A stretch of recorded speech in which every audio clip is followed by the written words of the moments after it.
So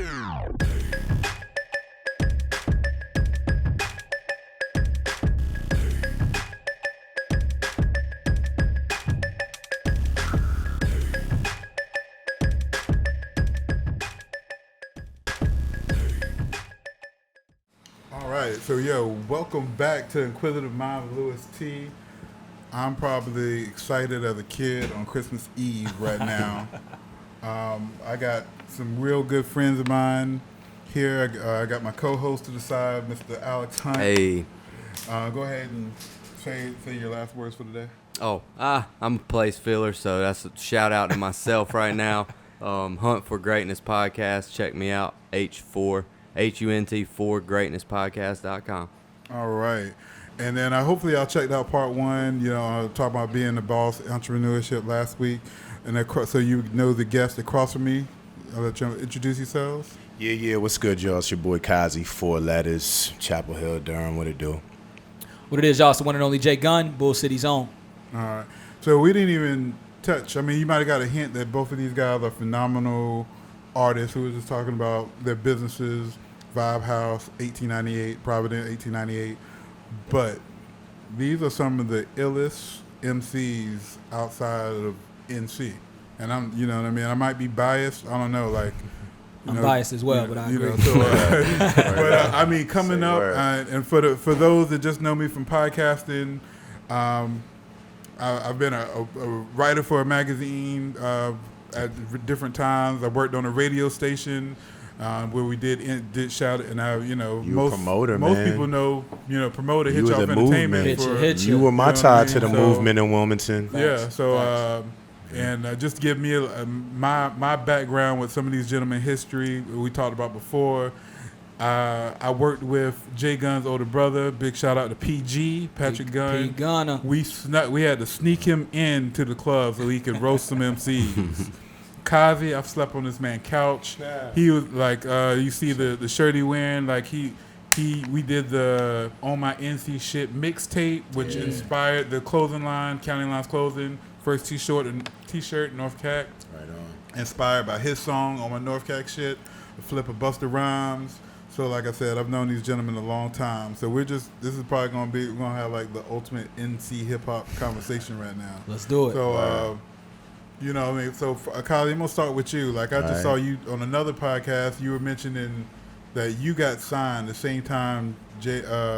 Cole got signed. Right. And just talking about just dealing with that and being signed to Loud or Steve Rifkin and that kind of stuff. So tell me, kind of speak on what you were saying with that. Mm-hmm. Is that just in reference to the timeline of how things got announced, I think that he was already good in his situation, but around that same time where everybody was, becoming aware that he was a Rock Nation artist and all of that, I was able to get a situation with SRC, Loud Records, Steve Rifkin. It was, a situation that I was going into optimistically, because of the history of who he's worked with. He's responsible for Wu-Tang, Akon, Mobb Deep, so many great, Big Pun, you could go on and on, artists that, Dead Prez, different artists that he's signed and when Loud Records was the 90s, 2000s. Def Jam, Loud, Raucous, different labels that you knew just had that real authentic. Like Loud was almost like a brand, like T-shirts. I mean, it was all the real gutter, real hip boom bap, raw, but not even not like the, this is different phases of boom bap. But Loud was like the grimy, the Timbs, what I mean, like the Timbs and hoodies and Carhartts. That real, real music, like what you were like, what I would look at and be inspired by. Honestly, Spirit in '94, Mob, Nas, Big, that's the era that really put that light under me to say, nah, I want to do this, and so you get in the situation, and I just keep it real.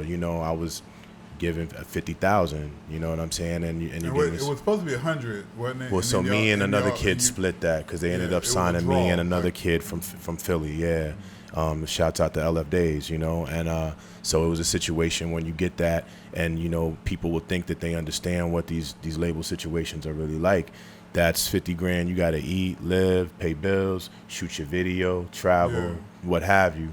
Not a limitation, but just to understand that that balling and all that shit ain't really part of. It's like you just got a job, right? Yeah. Literally, like the real work just starting, because now I got to figure out how to get myself hot, or I'm gonna just sit on this bench and the coach ain't never gonna put you in. Like it's that type of a scenario where it's like you have to get yourself hot.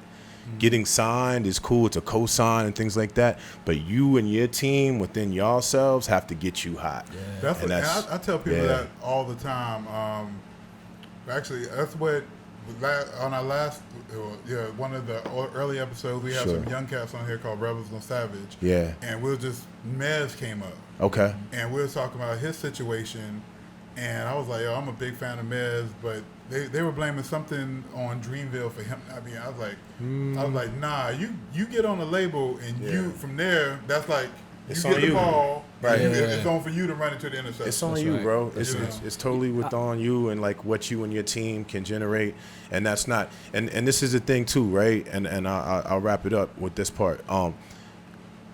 Know what's your trajectory. Try to have a vision or a focus on what you want your trajectory to be, because some people could be chasing like a deal or a situation, and then some cats would be like, nah, we the business, we the shop, we the label, right? We gonna drop our stuff. We gonna make our presence in social media and in the streets, and then we gonna hit our tour. Radio can play it or not play it. We gonna drop our stuff, do our brand, do our marathon, do our what's the brand, bro? Red Eye Lifestyle. Yeah, Red Eye Lifestyle. Do our vibe house. Yeah. Do our Inquisitive Mind of Louis Tee and rock with it. Yeah. And I think that this is that generation where more and more people are being inspired to go that route. I wish I heard this podcast when I was young, like that group you mentioned, because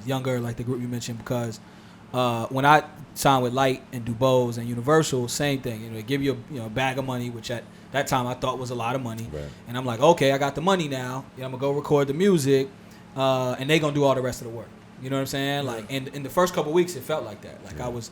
You go to the studio, I'm having catered food and, at the nicest studios. And I'm like, damn, this is, I made it. You know what I'm saying? I'm calling my mother from LA. I remember when you first got signed, like you were going to award shows with MC Light. The day I signed my deal was at the BET Awards. Wow. Okay. So I signed the deal at the hotel, walked out, got in a limo, pulled up to BET Awards, was on the red carpet that same day. Damn. All that shit happened the same day, right? So I'm like, yo, this is it. You know what I mean? I'm spending hella time back and forth to LA, and I thought they were gonna do the rest of the work, but no one told me that ain't how it works. Especially not when you sign to. In that case, I'm signed to really what's a subsidiary of Universal, of a major company, boutique label, right? And Light and I, we talked a lot. She gave me a lot of pointers, but my attitude was wrong. I was like, okay, don't give me the pointers. Go out there and do the work. You know what I mean? Create the buzz. Get me the radio interviews. Get me the, but. To Kaze's point, you really have to make yourself hot. And that, to me, that was my biggest mistake as related to that deal.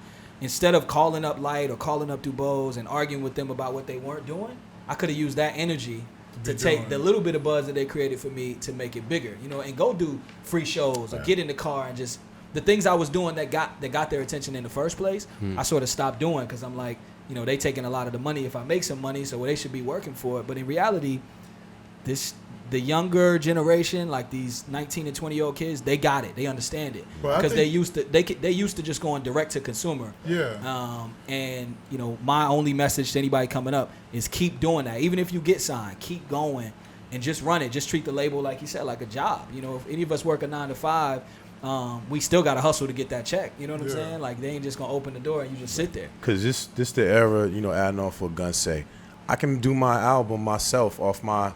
We gonna make the beats off the MP or the Fruity Loops or get it from somebody. Yeah. I can record it at the crib with the Mbox or the Pro Tools or what have you, or whatever that it is that you like to use. I can throw it in the DistroKid or the TuneCore. That's right. You know what I'm saying? And get it popping and have it on Spotify and Apple Music.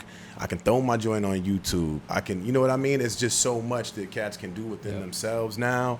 That was a shift from the era when I initially came in. Yeah, I came in from the hard press CD, I was about to say that, pop the trunk era. It was a switch because in between then you had to do the goal was era, to get to a label. That's right. You know what I mean? And you could, because you didn't really have the ability to move that needle, or at least it didn't seem that way. You didn't.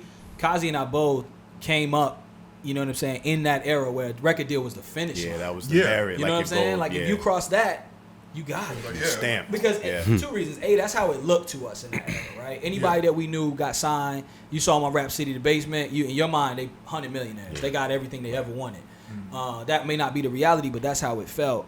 And I think, 2012 was when I signed with Light, and that was sort of the changeover. Like, okay, people weren't really sure how the streaming thing was gonna work. Right. YouTube was still it was popping, but it was still kind of questionable whether or not it was gonna be a viable income source, and nobody saw Spotify coming. Nobody saw record labels going out of business. Yeah, people. It just was a weird time, and I think the people that won are the people that saw that coming and got ahead of it. You know what I mean? And unfortunately, I didn't know. I was like thinking of the old school model. You know what I mean? And pay for radio. You know what I'm saying? Like that's just that still work though. So pay for playlists now is the shit. You know what I'm saying? Pay for Spotify playlists. Yeah. So I mean, we're NC hip hop. Do you, like do y'all feel like especially so in NC hip hop we went through phases. We've all went through those phases. We went Petey Pablo, we went Little Brother, and then J. Cole. Right. And I felt like as far as being the major faces that the world, I mean not us. Probably them. Yeah, for sure. At us. Yeah, for sure. We went, we kind of went. I mean, without we a doubt. can go way back. I think what Yazara? Yeah. No, what's Yak the Fu Fun. Yak Fu Fun? Yazara. Batters, Twip.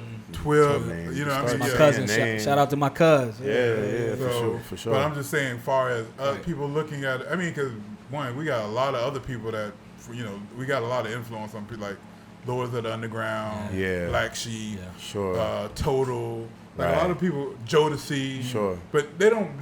But as far as people repping North Carolina, right. It's Petey Pablo, Lil Brother, J. Cole. Yeah, you know what I mean. Sure. That's a fair assessment. How do y'all feel like? Take us through you as an artist, and then just kind of through those things. Things, because I mean I know you have have had a relationship with Ninth. Yeah. Matter of fact, I don't even know if you're the first person that really told me about J. Cole. He was doing we were doing a photo shoot for Carolina Summer, another mixtape. Yeah. And you was telling me about this kid J. Cole. Right. And it's so fun. I never even heard of him. Sure. And I feel like I didn't hear of him. And hip hop artist. Like how real can he be? Yeah. I kick myself for not going to that CD release party. Right. You know what I mean? Because I have, I have all the artists in NC. I have no really relationship with Cole. Sure. I know he used to rock with Nervous Wreck, but I never really even rocked with Nervous Wreck like that. Okay, that's my first Fayetteville dude. Yeah. So, but anyway, that's way off. Just Nah. I think that what we seeing now is the day that I hoped for like a long time ago, and I don't want to like make it seem like it happened in some far galaxy far away. You know what I'm saying? Because it's cool to still be present and be able to be here with brothers and building like this and say, Kaze still matter, right? It's still relevant to what's going on in the culture, But I do see like each person kind of benefiting. The Michael, there was Kobe, then there was, then Bron, and now you see in the next generation, and the baby even now. What I'm saying? Shout out to the baby. It's big shout out to the baby. Shout out to the baby. I'm gonna say this is gonna be controversial because I just like to push the needle. Nah, go ahead, bro. I don't think we've ever seen a superstar like that from North Carolina. I'm talking about now. Cole is a mega star. Don't get me wrong, success wise. Right. But I've been with the baby and seen the reaction from the women and the crowd and the people. Yeah. That brother is I'm talking about like superstar, bro. Like he's the first like rock star Carolina artist, man. Like I personally, in the 20 years or so that I've been around this thing, never seen nothing like that. So big up to him and his movement. And the other beautiful thing that the story of the baby that's important to tell is, so I did South by Southwest a couple years. And the baby was out there in a diaper. Right. Yeah. Right? Yeah. But, for me, at first, I'm like, who is this clown with the diaper, right? So I go to, that's just being honest. You know what I'm saying? And then I go to Instagram, or I don't even know what the social media was at the time. And I'm like, damn, A, his music is kind of dope. Right. And B, following is bananas, even when the diaper was going on. But the point of that story is he put in hella work. Like, this is a 10-year, 12-year grind for the baby. Like I first started hearing about his name was Baby Jesus at the time. 2008, 2007. You know what I'm saying? And we 2019 talking about him. I think that's important for up and coming artists to know too, because nobody tells us that. You know what I mean? Like I watched that Wu-Tang documentary and they were talking 85, 86 when they were grinding. You know what I'm saying? And they got signed in 94, 93, whatever it was. Yeah. But that's the story we need to start telling too. And I hope, and I've seen DaBaby already telling his story on Breakfast Club. So I hope that people get that message. Like it seems like overnight for DaBaby. Or it seemed like overnight for Cole, right. But it don't work like that. You know what I mean? And the brother put in a lot of work. So good point, man. I'm sorry. No, you good, bro. Yeah, and that's, I think, everything Gunn said, plus the fact that it's somebody. I think there's this make believe myth that you got to go through somebody. Somebody got to co-sign you. Somebody got to give you this seal of approval. If I'm not kissing, if I'm not cool, you know what I mean, Louis? If I don't go through you, then it can't happen for me. Baby found his own path. Made his own lane. He's his own thing. He's signing other artists. You know what I mean? It spoke to me. And, you get into it. Everybody got their taste in music, right? Like when you debate or talk about what type of, flow MC you prefer, who's nicer and this, that, and the third. And I was like, yo, you got to have all levels of what our culture represented. That's right. I know cats like Cole. I know a whole lot of the babies.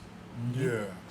Country, small town D-boys. That's right. Yeah. Cats that, you know what I mean, that like good dudes, but that's how they get their money. That's right. I'm a D-boy from Henderson or Wallace or Rose Hill or Richlands.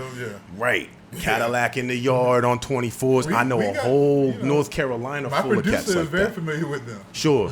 So you got it. I was like, when I seen him, I said, yo, I said, that's Carolina too. That's right. Cole is Carolina. I said, but this is Carolina too. I know a whole lot of cats that I feel like he represents they exactly. And that's just human beings too, bro. Like, we I want to piggyback kind of off what you're saying. So at one point in time, and if I'm wrong, correct me, it seemed kind of like Ninth and that whole Justice League, they were kind of a gatekeeper. Like if you wasn't rocking with them, you wasn't getting shine in Carolina. Is that a misconception? And I think to me it was probably always a misconception, but it's not a knock because, they did what they did, man. The history they made is real. It was based on talent. It was made on hot music. Yeah. And it was more along the lines of like, that's dope. I want to rock with that. Yeah. You know what I mean? I think that they created an energy and aura in a moment where we didn't have that identity. Mm-hmm. It's nothing to say you from Carolina now. That's right. Yeah. When I stepped in or when we was coming up in that first era, there wasn't that breakthrough moment yet. Yeah. So it was still weird to hear somebody saying you from Carolina. You had to prove it. You had to prove that you were nice like that. Or you had to prove that, like, okay.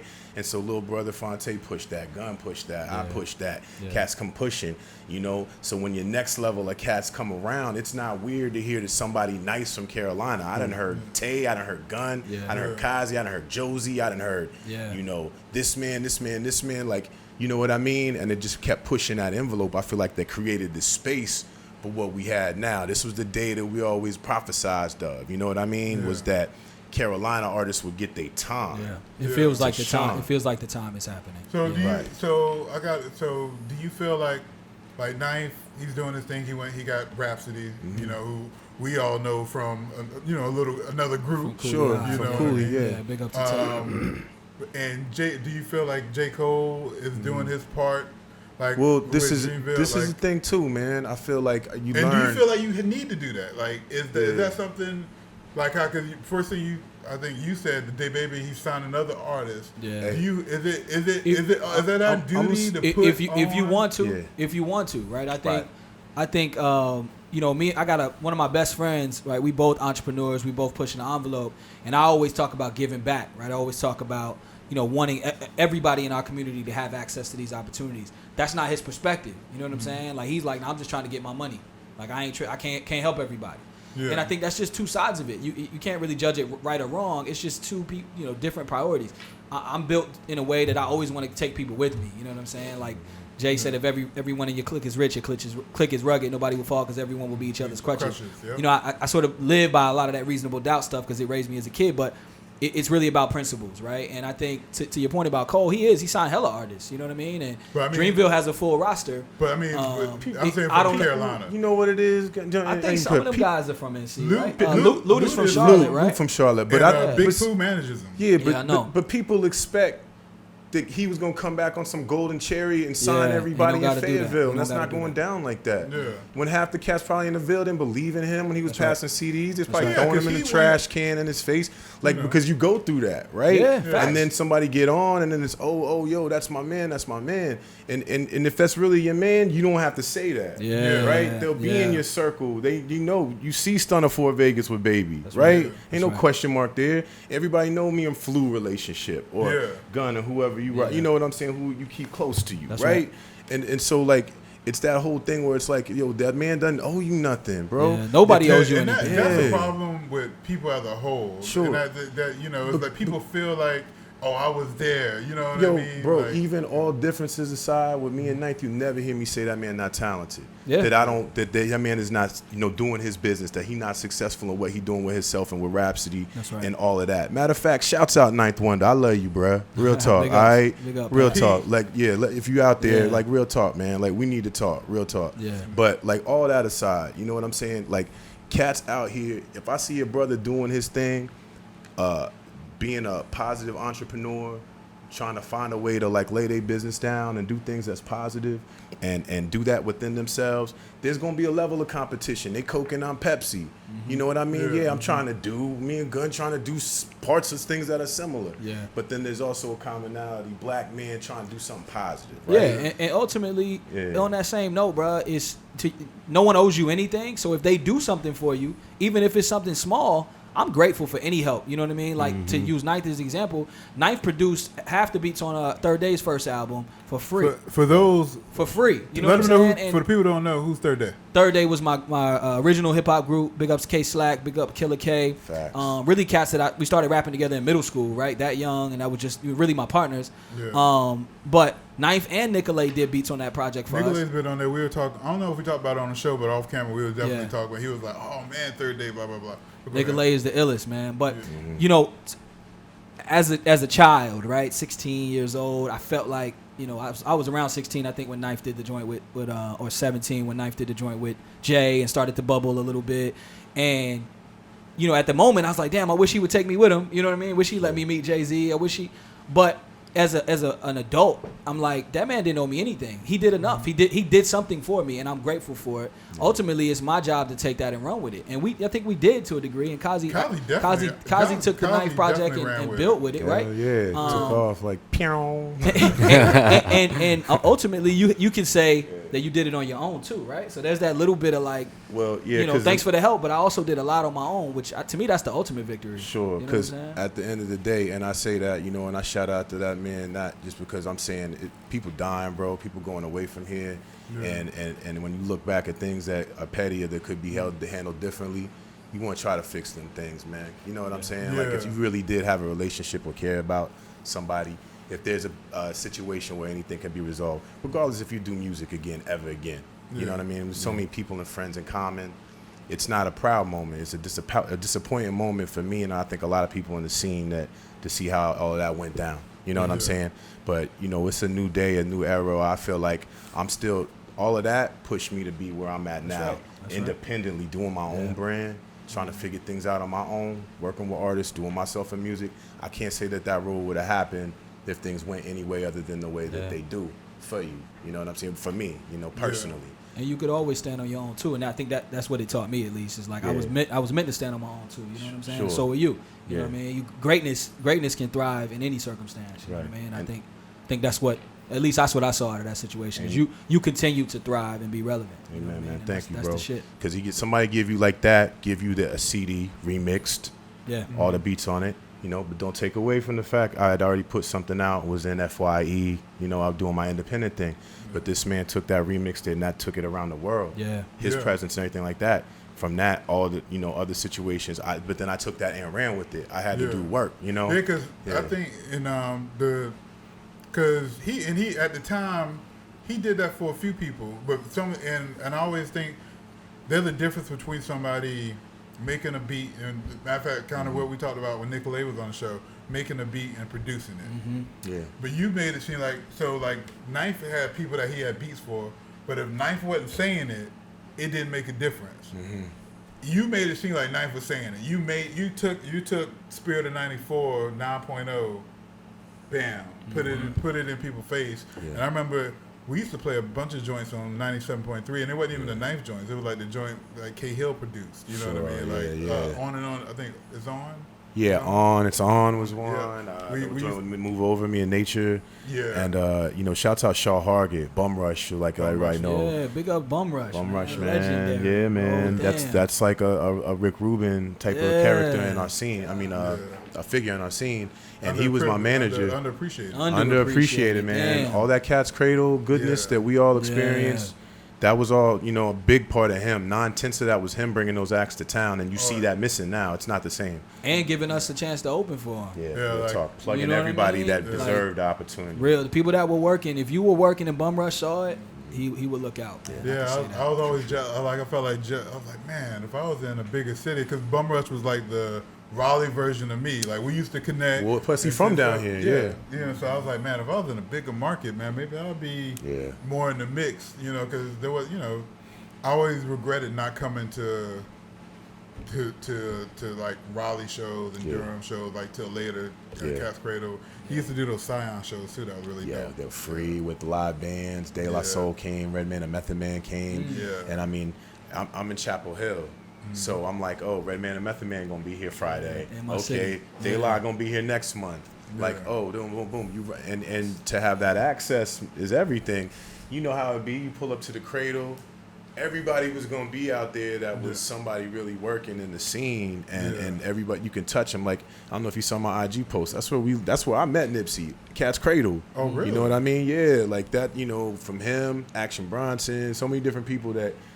Ghost, how many times I don't, you know what I mean? Yeah. Like just having that road, it was like this path that ran through the hill that I just be real, the whole state benefited from that. 100%. You know what I'm Big saying? Big up Bum Rush, bro. Thank you. Yeah, Bum Rush and what he was doing at the Cradle, what we was doing Microphone Monday, what everybody, it was just kind of like making this gumbo over there in the hill that was like, yo, this is where we shooting in the gym. This is where everybody gonna kind of get their call it iron sharpening iron. I'm seeing Gunn. I'm up there. Here come Josie. There's Shelly B. There's Earth Movers. There's Ike Jeter, Izzy Nice. Crisis. The beat battle gonna be Crisis and Apple Juice Kid and Knots and Skaz and Irv and it's gonna be all of these elements. So everybody put because you'll come away with it like. Damn, Gunn killed that shit. Or like the night where I'm feeling myself and then Gunn and them come in like, yo, Kaze whack, Gunn will eat you right now. Like it was that types of vibes in there. You know what I'm saying? It made us dope. It made the scenes. I do remember that. It seemed like it was like. That was Killer Be Killed at that time. And you know what I mean? At one point in time, it seemed like it was Fonte, Gunn, Kaze. Yep. Like far as on the battle tip. Three Kings and Josie. Yeah, Joe Eric. Nadia first told me about Josie like when he was locked up, and I was like, when he got out, he definitely proved to be that dude because I didn't know I don't know Josie like I know y'all. You should have him on here. Yeah, he'd be a good guest, man. So, it was a trip. So what's next for y'all? Like what's next, and then we're gonna like. Wrap it up. So what y'all, as far as musically, what y'all got coming out? What's going on? So I got 2 projects that I'm dropping this year. Side B to, so my last project was called Rage to Survive Side A. So I'm doing the B side to that, Rage to Survive Side B. And then I have a EP that's coming out next month called We Are the Ones We've Been Waiting For. Centered around a lot of the socially conscious music that I make. So sort of packaging them in 2 separate projects, right? Side B is much more like jams and bars and energy. We Are the Ones We've Been Waiting For is much more centered around socially conscious music and making some statements that I think need to be made through hip hop. Cool. Appreciate it, bro. Shouts out Jay Gunn, man. Stop playing, bro. Man, big up to you, bro. Durham is in good hands, bro. God I just bless, want to say that, man, because we spent most of my young life trying to kill this person. Yeah, you know what I'm saying? we like it's just real. We had like a real rivalry, man, for years. Like just competition that kept us from like being friends for a long time. You know what I mean? Not just on you know what I'm saying? It's like Duke and Carolina. Real talk, mutual respect, but when I see you, it's like you might try to spit a dart at me. Real talk, real talk, man. Yeah, so I just want to shout him out, man, because when you see cats that's really doing what they, doing their thing, real deal, man, real deal. This morning we had like a little brunch with some of the homies, and I was telling them that y'all coming, and they brought up the battle from the soapbox. Yeah, he didn't remember. I don't remember that one, yo. Yeah. Because I was in the controversy. You advanced to the round to handle your biz. Okay. I was shrouded. My round was shrouded in controversy. Who was it? Well, he won. The guy that beat Kaze ended up winning. Who was it? And it was this dude named Sticks from Jacksonville. Okay. So, and we were talking about, I think the bars was too sharp. It was shrouded in Because Kaze had an ill line. Well, because he stopped. He stuttered in the middle of one of his rounds and he stopped. And then I went through and bodied him and then he dapped me. But like, I think you went over their heads. Because you said you broke down Jacksonville. I said some wild stuff. And nobody else was from Jacksonville. Right. I got what Kaze said. Got it. Sticks was from Jacksonville. Yeah, but yeah. Was it judges? Was it judges or just crowd? It had to be. Just was crowd. It was crowd. It was crowd? And then, the judges, I think, were... I don't remember who I had. I think Haji said he was hosting. I don't remember who I had. I cussed It was the everybody illest out, flyer. I man. think that was my favorite flyer because it was Fight for NC. So Yeah, we took that's what he was telling me. video game. Def Jam Vendetta. I meant to bring the flyer. Still got it. We took that, and it was you. Who was the fourth? Oh, Eulogy. It had to be Eulogy. I think it was Eulogy from Wilmington. Gunn, Sticks, and Eulogy. Yeah. Damn, bro. I don't fucking remember. Yeah, Yes. I feel like a punch drunk boxer sometimes, bro. There's been so many battles, I don't remember all of them, man. It's just like they were real intense battles though. Like it was a different era. You know, it wasn't like the spoken word. I call them spoken word battles of today, where it's like all rehearced and they be like, stop it. Let me do this. Let me say that line again. No, wait. Let me start over again. Right. Our joints was like 98% freestyle. Like everyone prepares a little bit, but 98% freestyle because you gotta, play off of your opponent in the moment. Yeah. And I think that's just a different type of art form than, no disrespect to the battle rap today because it's amazing. The lines be insane, but to be able to like not know who you battling until that next round and then have to, really dig deep. Mm-hmm. I miss those type of battles, man. Cause it was and if you have an off day, you're gonna get cooked, man, and the embarrassment is much deeper. I also don't know who wins the battles nowadays. They don't have judges or nothing. So it's kind of left to public opinion. And they have like YouTube votes or something. Yeah, it's weird. Streets kind of just talk about it. Whatever the buzz is after is. I like knowing that night, and I like getting a check, or cash that night, And but I feel like there's a lot more money in it now. There's a lot more money in it. Yeah, we were getting $100 or $200. $1,000 was like. G was like we split $1,500 at the fairground that time. Yeah, when that was like a lot of money. Yeah, I paid rent with that. I needed that. Definitely needed that. That was real money. I say too, like you see, shouts out to the new era cats because, I see the cat with T-Top. Mm-hmm. You know what I mean, and some of the other guys that are doing the smack and the smack URL and getting the bag. 5-10 bands or more battle. And being like on the national stage, and some cats from Raleigh and North Carolina that are rapping in the battle scene still. I think it's far more entertaining to the general, like the average consumer. Yeah. Because a lot of the freestyle battles used to get, you might have a whack ass round because everybody's doing it's like I come through, I'm finna, what I'm saying, and they get stuck on the lines. But this is a little bit more theatrical, to your point. All right, so you come in the building, it's one of the things. I walk in the building, I see this man. You already know what time it's going to be. Tay. There's certain cats you see, it's like put your chin strap in, it's like tighten up, put your mouth because you knew it was going to get bloody like by the end of it, but it's going to push you. It's going to propel you to like be better, like honestly. So like, and he was young on that, I was, And then, when cats talking about Chapel Hill, outside of that, it was like, you talk about Thai food, we had another group, Sankofa. And I came up watching them and that whole era. And so I was like, I wanted to carry that torch at that time. Yeah. You know what I mean, for that.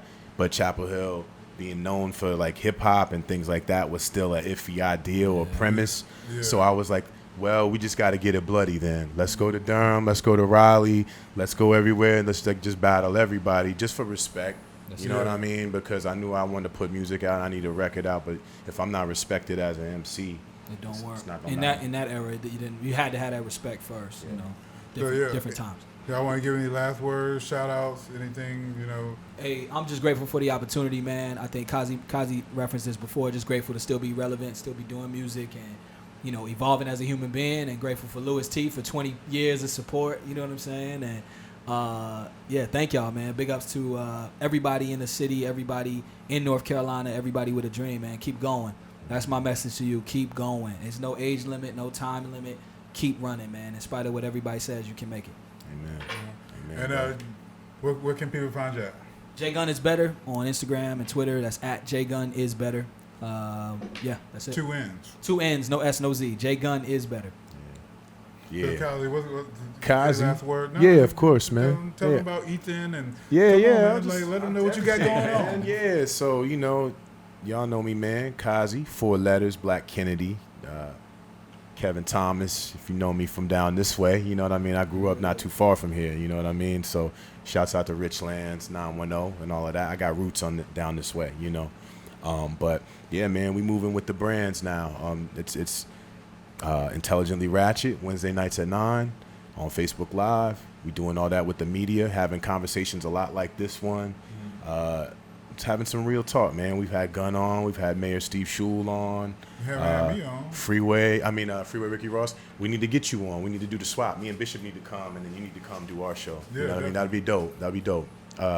But yeah, with the media and the talk show, it's kind of how I get to be intellectual.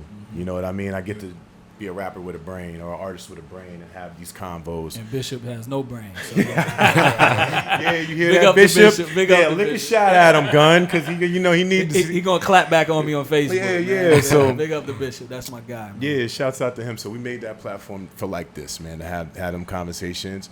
Vibe House, all things creative, man. That's what we're doing over there. Music, art, media, anything cultural, lifestyle. If you ask me what do we do, I'm gonna say what do you need? Literally. So hit us up. I need you know a what I'm website. saying?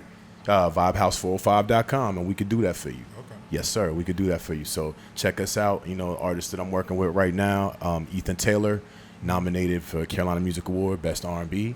I'm also working with a band, Deshauna Soul, R&B soul band. Really dope, man. They super dope, bro. Yeah, Damn, dope. I didn't know you're working with them. That's amazing. Yeah, bro. The brothers Yeah. are super talented. Right on, man. The keyboard player also plays in Rhapsody's band. There's a lot of, musicianship in that band. You know what I mean? So they're nominated for Best R&B Band, Carolina Music Awards. And I'm working with a young lady from junior from Carolina, Aloe Vera. Like I said, from Davidson, North Carolina, plays a banjo, guitar. She's more like your Sylvan Esso, your Avett Brothers vibe. Okay. You know what I mean? Which is different from me. Yeah. You know what I mean? And then cats are looking at my movement and looking at it like just real talk, because I don't run from these conversations. Like, damn, Kaze got 2 white artists, like, right out the gate. Like, you got a white boy that sings R&B and a white girl that plays a banjo. And I think that part of that has been the challenge for me to break through that stereotype, right? Mm-hmm. Like, what looks correct to you when a white guy's the manager for a black artist, but it doesn't look right when it's vice versa? Mm-hmm. Yeah. You know what I'm saying? It's a barrier that I had, like, who's looking at who funny? You know what I'm saying? It's not me any less and true to my soul. You got knowledge in the game, like real talk. You need to sit down with Dame and talk about that. Dame was also one of the first black managers for rock and roll white artists, and he went through that, man. He can. Yeah, looking at you crazy, like what like, is why are you black kids? like You right? Know shit about black kids. My producer's gonna kill me for keeping this going, but speaking of Dame, because I didn't even you didn't even talk about you were on was it Hip Hop Moguls? I was on Music Moguls. Yeah, Music Moguls. Yeah. Speak on that a little bit. All right, I'll speak quick because I gotta go, man. I gotta Yeah, get to this LAX flight and out of RDU, not out of Wilmington. Gun kill Bow Wow. Yeah, I was on Music Moguls, man. Big up to Dame, and big up to Dame, the whole crew. So a lot of Dame's partners are in North Carolina. Big up to Big Bootsy, Jay Black, who's like Dame's best friend, who's out in Albemarle. Big up to all those guys for giving me that opportunity. Yeah, we need to get Dame on the show, man. We could, man. Next time he's on this side, I'll try to bring him down here, man. He would love to do it. I shouldn't speak for him, but I hope he would love to do it. But just, man, that was an incredible experience. You know what I'm saying? It taught me that all of reality TV is very scripted. You know what I mean? It was almost like shooting a movie.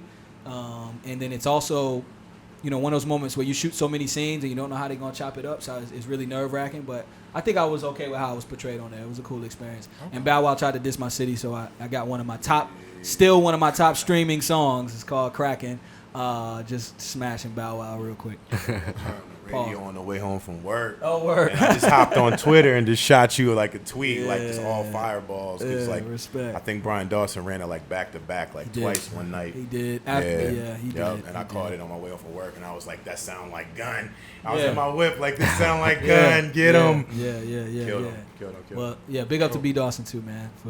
But can I just want to finish up the one little last thing on the topic what I was talking about earlier with that is because, I think that, and just to put it in perspective, people don't think about Justin Bieber being signed to Akon. Yeah. I mean, Lady Gaga being signed to Akon, Justin Bieber being signed to Usher, yeah, right? yeah. Excuse me, yeah. Justin Bieber signed to Usher. People don't think about it like that. You know what I'm saying? That Justin Timberlake's manager was a black dude that wears a hat. I can't think of his name, but just seeing that, you know what I mean? And I'm here to push that envelope. You know what I mean? Yeah. That I can be a music mogul in pop, rock, That's right. country. Yeah, because like the business whatever. is the business. The business is the business, bro. It's and, a lot- and I'm looking at Jimmy Iovine, Dame, you know, people like that. Rock you know, Nation. Rock Nation. What's the homie that signed Whitney? He's got the movie Clive Davis. Yeah, Dr. Dre. I'm just seeing too many moguls, even what Nip did. You know, like Yeah. you're just seeing too many moguls that own their own and do it their own way, to not do it that way. You got to keep fighting though, bro, because it's a tough. The position you in as a black manager with a white artist, the higher you climb, it gets harder, bro. It doesn't mean you can't do it, but there are people at the top that have an issue with that. You know what I'm saying? That's a whole nother. That's a whole different podcast. But there is a lot of people at the top that don't like to see black people in real positions of power. You know what I'm saying? Like, you know, there's like a glass ceiling. You know what I mean? That you have to break through because, you know, the guys you name with the real big bag, Jimmy Iovine and Clive Davis. You know what I'm saying? Not those guys specifically, but people in those similar positions are very uncomfortable with people getting too powerful. You know what I mean? Yeah. And so God bless you, brother. And I know you're gonna win with whatever you do. And if I can help at all, man, I'm here, bro. You know what I mean? All right. And then Alex, where can people find you at? Oh yeah, huntforgreatnesspodcast.com. Hey, it's all, dude. I'm soaking it up like a sponge. I just want to say I appreciate y'all sharing your experience and your knowledge with me, man, because I can apply that in some of the endeavors that I'm taking on too. So it gives me motivation to continue, you know. So I appreciate you guys very much. doubt, bro. Thank you for having me on too. I want to say Louis, I something because he appreciate won't you. toot his own horn. But Louis was down here laying the foundation for all the shows that was going on when I was able to come down here and open for things and do shows and battles, man. So Decades. just shouts out to Louis Tee, Inquisitive Mind and Louis Tee, because I see you in your next chapter, right? Podcasting, doing things, and the clothes and everything. You always been the person that I know I could touch, and one of the most, you know, influential people I know I could touch down here on this side. So shouts out to you. And Big B. And Big B, DJ Battle, Fuzz. Yeah, between Louis T and Big B, I always knew I was good in the Port City, man. So thank y'all, bro. Hey, nah, decades, thank y'all. decades, bro. You've Yeah. been doing it, man. And And, I hope the city gives you your flowers while you're still here, bro. Yeah. Hey, I'm smelling them. Thank you. And thank y'all for coming. I want to give a big shout out to Craft Services, Cilantro Pub in Monkey Junction. You know, we had some wings, some sandwiches, excellent Reuben. But thank y'all for coming, man. Like I said, I didn't really think, you know, I'll be grateful for either one of y'all to have both of y'all together, knowing the history. Hey, man, You know I what don't I stand mean? people up. At least I try You not know, to. I mean, because Jay Gunn changed his number on me, so you know, I was like, man, somebody. On TV, Louis, I had to change it. But thank everybody for watching. Make sure you hit subscribe. Make sure you share the videos. You know, it's IMoLT Podcast on YouTube, Instagram, Inquisitive Mind of Louis T on Facebook, and you know, maybe one day it'll be on like Spotify and all the other stuff. If when Kaze hooks me up with a website. God Yeah. willing. All right, thank y'all Peace. for tuning in. Peace, Yeah. y'all.